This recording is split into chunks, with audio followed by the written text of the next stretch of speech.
Hola, bienvenidos a un nuevo curso de mecánica orbital. Hoy hablaremos sobre el ground track.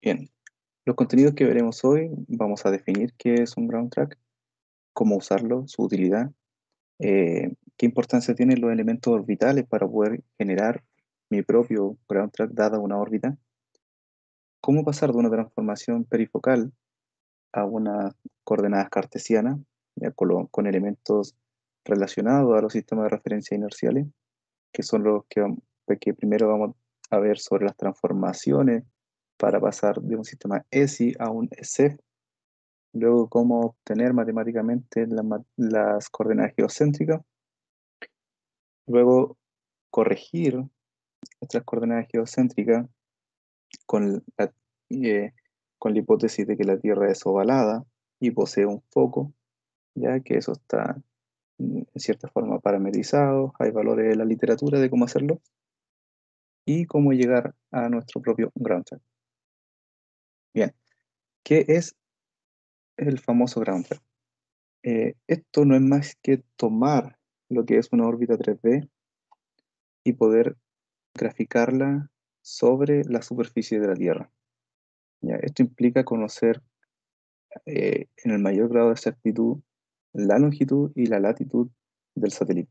En este caso no es tan crítica la altura, porque lo que queremos nosotros es generar una especie de contorno, de una proyección de la órbita en la superficie de la Tierra.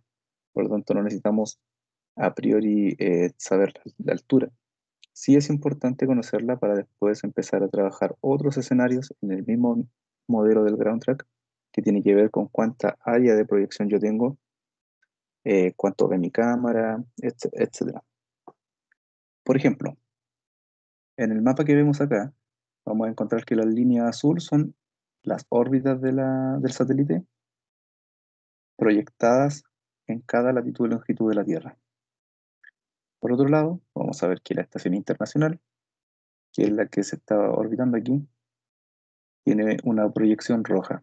Esta proyección roja es la que yo les digo que se calcula con la altura, ¿ya?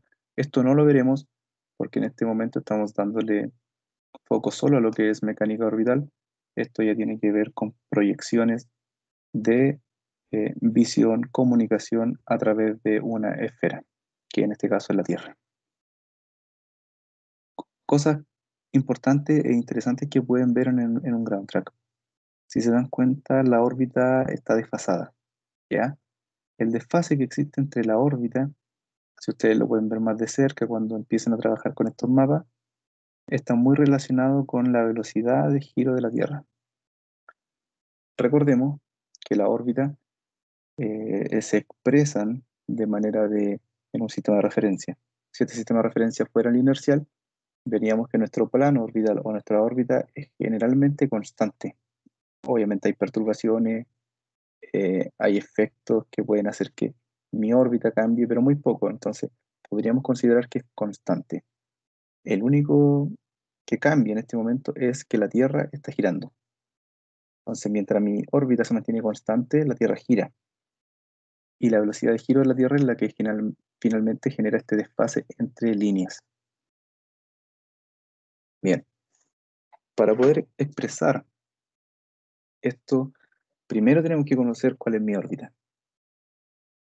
Prim- para ello, vamos a entender que existe algo conocido como el sistema de referencia perifocal, ¿ok? Que considero que la órbita es un plano, ¿ya? El típico plano que uno ve cuando quiere analizar una elipse. Pero ¿cómo yo llego de este plano, que es una elipse en una hoja, a posicionarla en un sistema de referencia 3D? Para ello necesito saber los elementos orbitales, ¿ya? Los elementos orbitales son críticos para poder representar una órbita en el espacio, no solo con velocidad, no solo con altura, con propiedades mecánicas, sino también con propiedades geométricas, de qué tanto está girado respecto al sistema de referencia inercial, etc. ¿Ok? Cada elemento de los elementos orbitales, los que más se sobresalen o por así decirlo son indispensables para poder expresar una órbita, ¿ya? Hay listas más largas, pero que al final son redundantes, porque los próximos que pueden venir dependen de los anteriores. Así que los elementos fundamentales podríamos decir que son el momento angular del satélite, que en este caso es el específico dividido por la masa. Recordemos que el momento angular es la velocidad por la distancia en la que está girando, por la masa, pero como es específico es simplemente R cruz D. Vamos a tener la inclinación, que como está en la figura acá, es qué tan elevada está mi órbita respecto al plano ecuatorial. La ascensión del nodo, que es el símbolo omega, grande, porque aquí hay otro omega. La excentricidad, que es qué tan elíptica es mi órbita, el argumento del perigeo, ¿ya? Este implica qué tan desfasado está el perigeo respecto al perigeo inicial, ¿ya? Y la anomalía verdadera, que es una vez que yo posiciono mi elipse fundamental de la órbita con su perigeo en el espacio, quiero saber qué tan alejada o alejada, qué tan alejado está el satélite desde ese perigeo. Y eso me lo da mi anomalía verdadera. ¿Ok? Para expresar mi órbita en un plano, como les comentaba al principio, necesito conocer mis coordenadas perifocales. Estas son nada más, o sea, son tres componentes porque es una órbita en tres dimensiones, pero como se ven en el plano, lo que al final no importa son P y Q. ¿Ok? Y aquí pueden ver que, por ejemplo, para encontrar el vector R solo depende de P y Q. La velocidad de este componente, P y Q. ¿Ya? Y van a estar interactuando la anomalía verdadera, la excentricidad, el momento angular y el mu, que es en este caso la constante gravitacional G por la masa de la Tierra. Bien, tengo mi plano perifocal, tengo mi órbita en mi elipse en el papel. Lo que yo quiero hacer ahora es tomar esta órbita, elevarla con una inclinación, girarla lo que tenga que girar respecto del nodo ascendente y rotarla en su mismo plano hasta ajustar el perigeo en donde debería estar. Para hacer todo esto que yo dije en palabras, existe lo que se conoce como las matrices de coseno directorio. Existe una gran matemática detrás de todo esto que se conoce como ángulos de Euler, que los invito a conocer si están interesados en rotaciones de cuerpo, pero la conclusión final que se puede llegar a esto es que, dado estos elementos orbitales, ustedes pueden multiplicar sus coordenadas perifocales, que son 2, con esta matriz y obtener un vector de 3. ¿Ok? Entonces, recordemos que mi vector inicial son de dos componentes. Si se dan cuenta, vamos a tener que Rx barra va a tener dos componentes, coseno de teta, seno de teta. La velocidad, lo mismo. Al multiplicarlo con esta matriz, yo obtengo un vector posición y velocidad en el sistema de referencia inercial con tres componentes. Bien, como yo eso lo obtuve en el sistema de referencia inercial, ahora quiero saber su posición respecto al sistema de referencia fijo de la Tierra. ¿Qué tanto es? eh, ¿Qué tan alejado está de este sistema de referencia? Para ello es simple, solo tengo que multiplicarlo por cuánto rotó la Tierra desde que yo empecé a hacer mis simulaciones. ¿Ok? Entonces yo le sumo un parámetro teta que va a depender de mi tiempo t cero, el tiempo de simulación, por la velocidad de la Tierra. Así que el vector que era inercial, ahora lo multiplico por esta matriz de rotación y obtengo la posición del satélite respecto ya a la Tierra en sí. Para calcular las coordenadas geocéntricas en función de mi posición SF, puedo ocupar geometría. Ya un ejemplo de ello son las ecuaciones que presento aquí.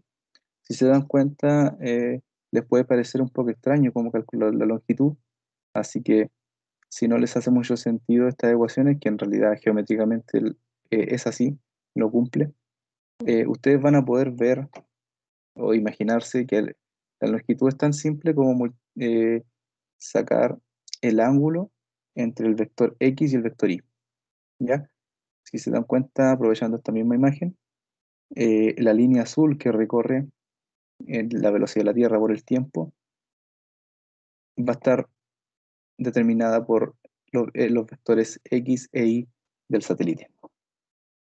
Así que va a ser el arco tangente entre estos dos.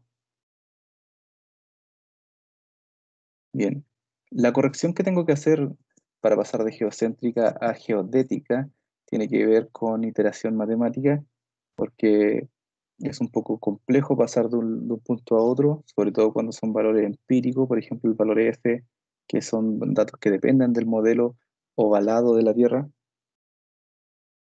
Por lo tanto, voy a usar esta iteración que les puse aquí. Nuevamente, este ejemplo lo pueden ver en Spacecraft Simulator, en la parte orbital. Bien.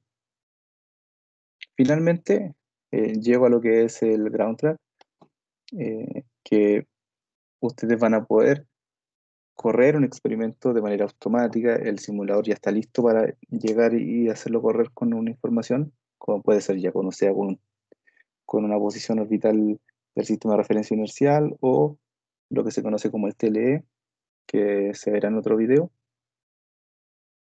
Y finalmente ustedes van a obtener un archivo donde van a poder extraer la información y poder graficar esto. ¿Sí? Hasta aquí el video de hoy. En otro video explicaré cómo usar los datos del simulador. Me refiero a los resultados que entrega el simulador para poder graficarlos. ¿Sí? Así que nos vemos en el siguiente video.